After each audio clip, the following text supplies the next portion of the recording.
ஓம் நமச்சிவாய சிவாய நம. அனைத்து தமிழ் உள்ளங்களுக்கும் கனிவான வணக்கங்கள். அனைவருக்கும் இனிய ஆங்கில புத்தாண்டு நல்வாழ்த்துக்கள்.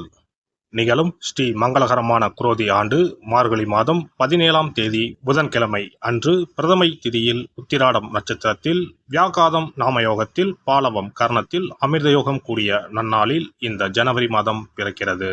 பிறக்கப்போகும் இந்த புதிய வருடத்தின் முதல் மாதத்தில் உங்கள் வாழ்வில் வளமும் நலமும் செல்வ செழிப்பும் பெற்று வாழ்வில் உயரிய நிலையை அடைய எல்லாம் வல்ல எம்பெருமானை வேண்டி விரும்பி கேட்டுக்கொள்கிறேன். ஜனவரி மாதத்தின் கிரகங்களின் நிலை என்னவென்று பார்த்தால், ரிஷபத்தில் குரு பகவான் வக்ர நிலையில் உள்ளார். கடகராசியில் செவ்வாய் பகவானும் வக்ரத்தில் உள்ளார். கேது பகவான் கன்னிராசியிலும், கும்பராசியில் சுக்கிரன் சனியும், மீனராசியில் ராகு பகவானும் உள்ளனர். தனுசு ராசியில் சூரியன் புதன் இணைவு உள்ளது. இம்மாத கிரக பயிற்சி என எடுத்துக்கொண்டால், சூரிய பகவான் 14/1/2025 தனுசு ராசியில் இருந்து மகர ராசிக்கு பயிற்சியாகின்றார். 24/1/2025 புதன் பகவான் தனுசு ராசியில் இருந்து மகர ராசிக்கு பயிற்சியாகின்றார். இந்த கிரக அமைப்பினால் இம்மாதம் உங்கள் வாழ்வில் ஏற்படக்கூடிய சுபபலன் என்ன என்பதனையும், அசுப பலன் என்ன என்பதனை பற்றியும், அசுப பலன் ஏற்படுமாயின் ராசிக்காரர்கள் செய்ய வேண்டிய பரிகாரம் என்ன, வழிபட வேண்டிய தெய்வம் யார் என்பதனை பற்றியும் விரிவாக காண்போம். மகர ராசி அன்பர்களே, இந்த மாதம் எதையும் யோசித்து செய்வது நன்மை தரும். கோபமாக பேசுவதை தவிர்த்து நிதானமாக பேசி செயல்படுவது காரிய வெற்றிக்கு உதவும். எந்த விஷயத்திலும் மிகவும் எச்சரிக்கையாக இருப்பது நல்லது. வீண் குற்றச்சாட்டிற்கு ஆளாகலாம், கவனம் தேவை. உத்தியோகத்தில் இருப்பவர்கள் பயணங்கள் செல்லும் போதும் வாகனங்களில் செல்லும் போதும் கவனம் தேவை. வேலை செய்யும் இடத்தில் இருந்து வந்த மன வருத்தம் நீங்கும். வியாபாரத்தில் ஈடுபட்டு இருப்பவர்கள் வாடிக்கையாளர்களிடம் நிதானமாக பேசி அனுசரித்து செல்வது நன்மை தரும். எதிர்பார்த்த பணம் வந்து சேரும். குடும்பத்தில் ஏதாவது ஒரு வகையில் திடீர் சச்சரவுகள் தோன்றலாம். அதற்கு இடம் கொடுக்காமல் நடந்து கொள்வது நன்மை தரும். உடல் ஆரோக்கியத்தில் கவனம் தேவை. பொருட்களை கவனமாக பார்த்து கொள்வது நல்லது. குழந்தைகளிடம் இருந்து வந்த கருத்து வேற்றுமைகள் நீங்கும். பெண்கள் கோபத்தை தவிர்த்து நிதானமாக பேசுவது காரிய வெற்றிக்கு உதவும். யோசித்து செய்யும் வேலைகள் சாதகமாக முடியும். கலைத்துறையினருக்கு பாராட்டுகள் வரும். வெளிநாடு பயணங்களும் இனிதே அமையும். எதிர்பார்த்த ஆதாயம் கிடைக்கும். உறவு நிலை சிறக்க விட்டு கொடுத்தல் அவசியம். கூட்டு தொழிலில் அதிக அக்கறை தேவை.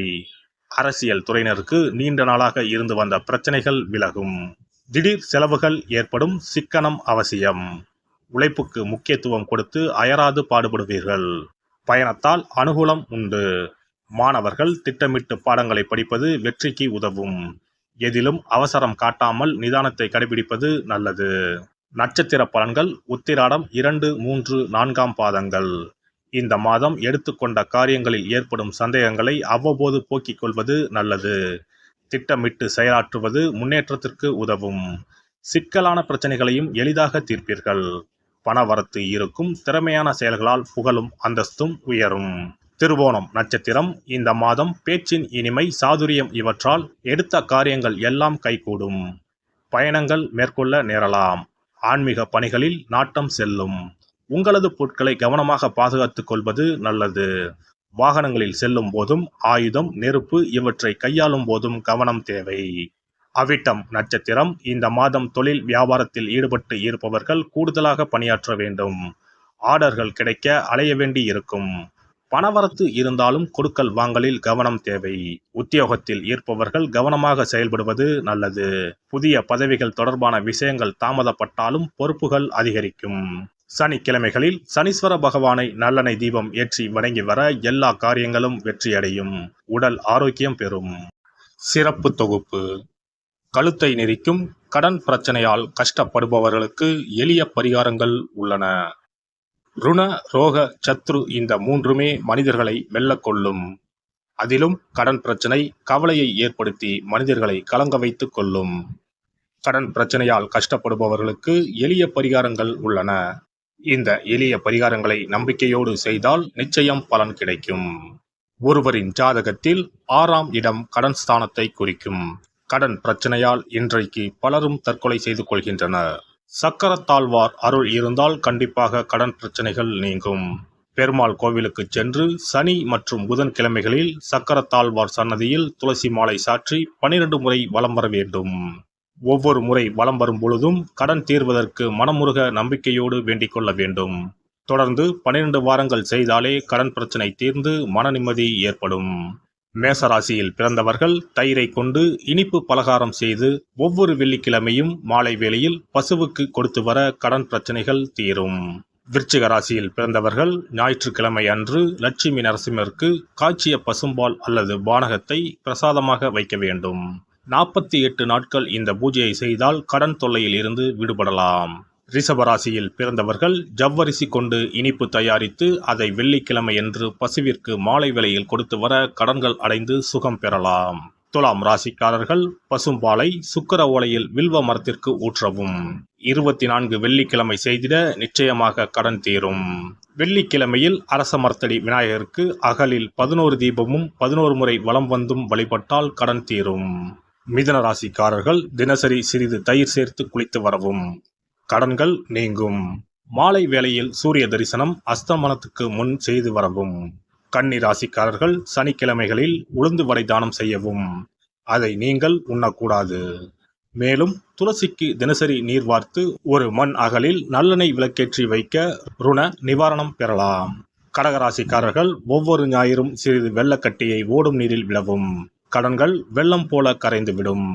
சிம்ம ராசியில் பிறந்தவர்கள் ஒவ்வொரு சனிக்கிழமையும் அரச மரத்தடியில் மண் அகலில் நல்லெண்ணெய் ஊற்றி கருப்பு திரி கொண்டு 8 விளக்குகள் ஏற்றி வர கடன்கள் அழிய வழி பிறக்கும்.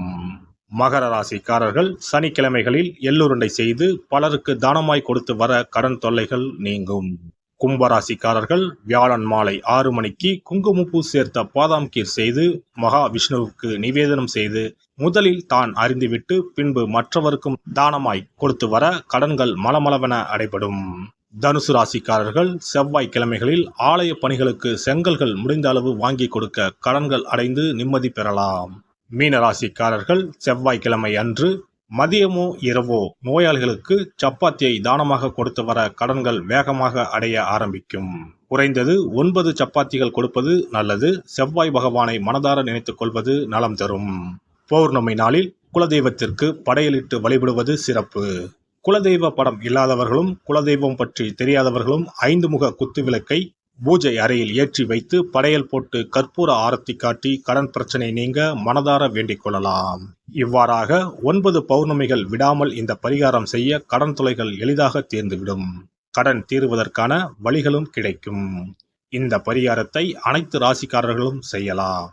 எல்லாம் வல்ல இறையருளால் நீங்களும் உங்கள் அன்பு குடும்பமும் உடல் நலம், நீலாயுள், நிறை செல்வம், உயர் புகழ், மெய்ஞானம் ஓங்கி வாழ்க வளமுடன். இந்த வீடியோ பதிவு உங்களுக்கு பிடித்திருந்தால் லைக் பண்ணுங்க, கமெண்ட் பண்ணுங்க, ஷேர் பண்ணுங்க, மறக்காம சப்ஸ்கிரைப் பண்ணுங்க, பக்கத்துல இருக்கிற பெல் பட்டனை கிளிக் பண்ணுங்க. நன்றி, வணக்கம். ஓம் நமச்சிவாய. சிவாய நம.